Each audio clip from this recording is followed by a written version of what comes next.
بسم اللہ الرحمن الرحیم اللہم افتح علینا حکمتک وانشر علینا رحمتک یا ذو الجلال والاکرام۔ تو جی ناظرین، الحمدللہ عز وجل العربیۃ للطالبین المستوى الاول ہمارا جاری و ساری ہے، اور آج ہم اس کا سبق نمبر 22 نمبر سبق انشاءاللہ عز وجل پڑھیں گے۔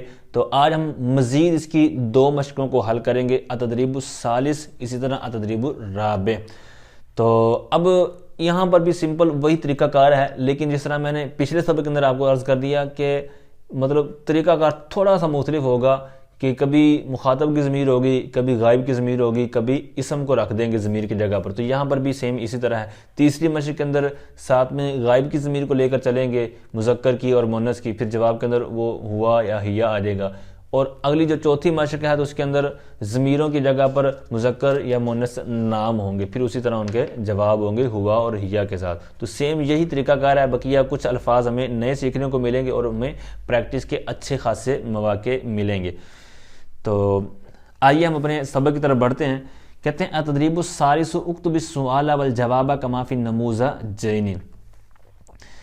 کہتے ہیں تیسری مشق، سوال و جواب کو لکھو جیسا کہ نمونوں میں ہے، یعنی 2 انہوں نے مثالیں نمونے مطلب ماڈل پیش کیے ہیں، تو ان کو آپ نے اچھے سے غور سے دیکھنا ہے۔ تو اسی طرز پر آپ نے پھر دونوں صفحات کو حل کرنا ہے، لکھنا ہے۔ تو سائقن یہ ڈرائیور کو بولتے ہیں، یعنی جو چلانے والا ہوتا ہے۔ تو سائقتن یہ مؤنث کے لیے۔ تو ما محنتو ہو، اب یہاں پر پہلے کیا ہوتا تھا، ما محنتو کا یا ما محنتو کی، اب یعنی سامنے خطاب کی ضمیر ہوتی تھی، اب یہاں پر غائب کی ضمیر ہے، ما محنتو ہو۔ اچھا، اب یہاں پر تلفظ کے اندر تو ہم نے اس کو ہو پڑھا ہے، ما محنتو ہو ضمیر، لیکن اگر ہم اس کی ترکیب کریں یا الگ پڑھیں تو پھر اس کو ہو ضمیر نہیں کہیں گے، ہا ضمیر کہیں گے۔ مثال کے طور پر محنتو، تو یہ محنتو مضاف اور ہا ضمیر مضاف الیہ، اس انداز میں اس کا تلفظ کریں گے۔ تو ویسے ہم نے ما محنتو ہو پڑھنا ہے، لیکن الگ طور پر جب اس کا نام لیں گے تو وہ اس طرز پر لیں گے۔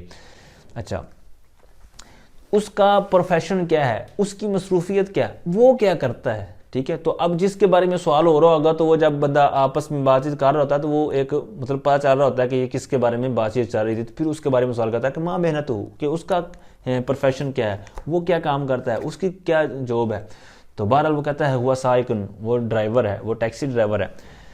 تو آگے اسی طرح مؤنث کے لیے سوال ہے کہ ما محنتها، کہ وہ کیا کرتی ہے، اس کی کیا مصروفیت ہے، اس کا کیا پروفیشن ہے، وہ کون سی جاب کرتی ہے، ٹھیک ہے۔ اس انداز میں مختلف انداز اس کے وہ میں نے سبق نمبر 20 کے اندر آپ کو ساری چیزیں بیان کی ہوئی ہیں کہ ما محنتو کا، محنتو وغیرہ کا کس انداز میں کس طرح جملہ تعبیر بن سکتی ہے۔ تو وہ کہتی ہے ہی سائقۃ، وہ ٹیکسی ڈرائیور ہے۔ اچھا، مدیر، یہ لفظ بارہا یہ گزر چکا ہے، تو اس کے جو سارے معانی، جو مختلف انداز کے اس کے جو معانی آتے ہیں، تو یہ میں نے جو صفحہ نمبر 18 پر ہم نے سبق پڑھا تھا تو وہاں پر اس کے میں نے عرض کی ہیں۔ ہاں، مدیر یہ عمید کے معنی میں بھی آتا ہے، جس طرح کہ آگے کسی سبق میں آئے گا، عین میم یا دال۔ تو یہ عمید، مدیر، یہ ایک معنی میں بھی بعض اوقات استعمال کیا جاتا ہے۔ تو بہرحال پرنسپل کے معنی میں یہاں پر ہے، تو سوال ہو رہا ہے کہ ما محنتو ہو، تو یہاں پر آگے آ جائے گا کہ ہیا ہوا۔ تو یہاں پر محنتو ہو یعنی جو مذکر کے لیے سوال ہو رہا ہے، تو جواب کے اندر پھر غائب کی ضمیر الگ طور پر ہوا آئے گی، تو ہوا مدیرن۔ اسی طرح مؤنث کے حساب سے ما محنتو ہا، تو آ جائے گا ہیا مدیراتن۔ اسی طرح اب یہ الفاظ ہم نے پہلے پڑھے ہوئے ہیں، موظف موظفہ بھی پہلے پڑھے ہوئے ہیں۔ تو ما محنتو ہو تو ہوا موظفن، اور اسی طرح ہیا موظفتن۔ اگلا جو لفظ ہے یہ بھی ہم نے پہلے پڑھا ہوا ہے، محاسب، اکاؤنٹنٹ کو بولتے ہیں۔ تو ما محنتو ہو تو ہوا محاسبن، اسی طرح ہیا محاسبتن۔ تو یہ آسان ہے۔ آگے جو 2 لفظ آ رہے ہیں تو یہ ہمیں نئے سیکھنے کو مل رہے ہیں۔ کہربائیٌ، تو یہ کہربا یہ مطلب بجلی کے لیے آتا ہے، الیکٹریسٹی، بجلی، برق۔ تو یہاں پر جو کہربائیٌ، تو یہ مطلب بجلی والا، مطلب الیکٹریشین کے لیے لفظ استعمال ہوتا ہے جو بجلی کا کام کرتا ہے۔ تو ایک تو یہ الیکٹریشین کے لیے کہربائیٌ، یعنی یہ جو لفظ ہم ابھی پڑھ رہے ہیں کہربائیٌ، تو یہ بھی استعمال ہوتا ہے الیکٹریشین کے لیے۔ ایک ہوتا ہے عامل الکہرباء، یعنی یہ لفظ عامل الکہرباء، تو یہ بھی الیکٹریشین کے لیے استعمال ہوتا ہے۔ تو اب برق یہ بجلی کو کہتے ہیں. تو براق جو ہے نبی پاک علیہ السلام جو معراج پر جب تشریف لے گئے تو مکہ سے جو بیت المقدس کا جو سفر کیا تو براق پر, تو وہ اسی وجہ سے اس کو براق کہتے ہیں کہ جس طرح بجلی کی چمک ہے, بجلی کی تیزی ہے, تو اس کی بھی ایسی کمال کی تیزی تھی کہ جہاں پر اس کی پہلی نگاہ پڑتی تھی وہاں پر اس کا پہلا قدم ہوتا تھا, یعنی یوں قدم سے اٹھایا تو جہاں پر نگاہ پڑی تو وہاں قدم رکھا. اتنی کمال کی سپیڈ تھی, رفتار تھی, اسی بنا پر اس کو براق کہتے ہیں. تو بہرحال ما محنتہ, تو اسی طرح ما محنتھا تو ہوا کہربائیٌ یا ہیا کہربائیۃ. آگے لبان, لبن آپ نے نام سنا ہوگا دودھ, تو اسی سے لبان اور لبانتن. تو لبان یہ مذکر کے لیے, لبانہ یہ مؤنث کے لیے. ما محنتہ تو ہوا جو ہے لبان, تو لبان یہ دودھ والا. تو اس کو مختلف معنی اس کے لیے استعمال ہوتے ہیں ہر علاقے کے اندر مختلف. گوالا, گھوسی, ٹھیک ہے, اسی طرح ملک مین, دودھ فروش, شیر فروش, ٹھیک ہے, تو یہ سارے اس کے لیے استعمال ہوتے ہیں. اور جو ہمشیرہ لفظ آپ نے سنا ہوگا, ہمشیرہ بہن کے لیے جو استعمال ہوتا ہے ہمشیرہ, تو یہ بھی اسی بنا پر ہوتا ہے کہ شیر کہتے ہیں دودھ کو, تو وہ بھی چونکہ دودھ میں شریک ہوتی ہے, ٹھیک ہے, اس نے بھی ماں کا دودھ پیا ہوتا ہے, بچے نے مطلب بیٹے نے بھی بیٹی نے بھی, تو یوں وہ آپس میں جو بہن بھائی ہوتے ہیں تو اس کو ہمشیرہ لفظ بھی اس کے لیے استعمال ہوتا ہے. تو مؤنث کے لیے گوالن, ٹھیک ہے, اس کے لیے گوالا تھا, اس کے لیے گوالن, اس کے لیے گھوسی, اس کے لیے گھوسن. اسی طرح اس کے لیے ملک مین تھا تو اس کے لیے ملک میڈ, MIL کے ملک اور MAID ساتھ آ جائے گا. اور دودھ دھونے والی عورت بھی اس کے لیے استعمال ہوتا ہے, گھوسن بھی لفظ استعمال اس کے لیے ہوتا ہے. تو بہرحال تو جواب کے اندر آ جائے گا کہ ہوا لبان اور ہیا لبانتن. آگے چوتھی مشق کہتے ہیں التدریب الرابع, چوتھی مشق تبادل السؤال والجواب کما فی المثالین. کہتے ہیں سوال و جواب کا تبادلہ کرو جیسا کہ مثالوں میں ہے, یعنی مثالوں کے اندر انہوں نے بیان کیا ہوا اس کو آپ نے دیکھنا ہے, پھر اسی طرح آپ نے آگے حل کرنا ہے. تو سیم طریقہ وہ میں نے پہلے آپ کو عرض کر دیا کہ پچھلی مشق جو بھی ہم نے پڑھی ہے تو وہاں پر غائب کی ضمیر رکھی تھی مذکر اور مؤنث کی, اب اس کو بھی ہٹا کر انہوں نے اس کی جگہ پر نام لکھ دیے ہیں, مطلب مذکر نام مؤنث نام. تو اس طرح آپ نے مختلف انداز, ایک مذکر کا نام لکھنا ہے اپنی طرف سے, کوئی مؤنث کا لکھنا ہے آگے, تو اس انداز میں آپ نے سوال بنانے اور جواب کے اندر دوبارہ نام نہیں ذکر کرنا, کیونکہ جب ایک دفعہ جب گفتگو میں نام آ چکا ہے تو پھر دوبارہ اس کی جگہ طرف ضمیر ہی لوٹاتے ہیں. تو یہاں پر جب جواب دیں گے تو اگر سوال مذکر کے نام کے ساتھ ہوا ہے تو جواب کے اندر پھر وہ نام ضمیر آ جائے گی ہوا. تو اب ایک نام تھا تو پھر ایک ضمیر یعنی مفرد کی جس طرح ہوا, اسی طرح مؤنث کیا ہے تو اس کی طرح ہیا. تو پھر آگے پھر ناموں, یہاں پر تو صرف ایک کے نام کے حساب سے پریکٹس ہو رہی ہے, لیکن کہنے کا مقصد یہ ہے کہ جس طرح کے نام ہوں گے پھر اسی انداز میں ضمیر وغیرہ چینج ہوتی چلی جائے گی. تو یہاں پر بھی کچھ ہمیں چیزیں نئی سیکھنے کو ملیں گی. تو سعید علی جن, یہ سعید علی جن یہ بولتے ہیں جو کام کرتا ہے فارمیسی پر, یعنی جس کا اپنا سٹور ہوتا ہے, میڈیکل سٹور, فارمیسسٹ.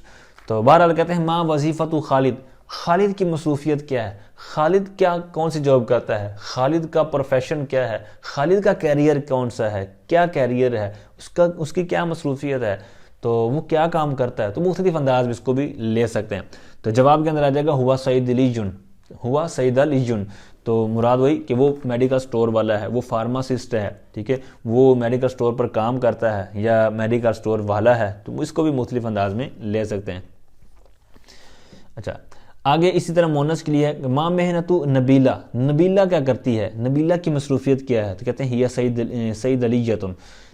اچھا آگے محاضر اور محاضرۃ, تو یہ بھی آپ کے لیے نئے لفظ ہوں گے. تو ہمارے ہاں جو ایک تبلیغ دین کی جو عالمگیر غیر سیاسی تحریک ہے دعوت اسلامی, تو اس کے ہاں جو اس کی اصطلاح ہوتی ہے مبلغ, ٹھیک ہے, دین کی جو تبلیغ کرنے والا ہوتا ہے مبلغ اسلام, مبلغ دعوت اسلامی, تو یہ اس کے لیے محاضر.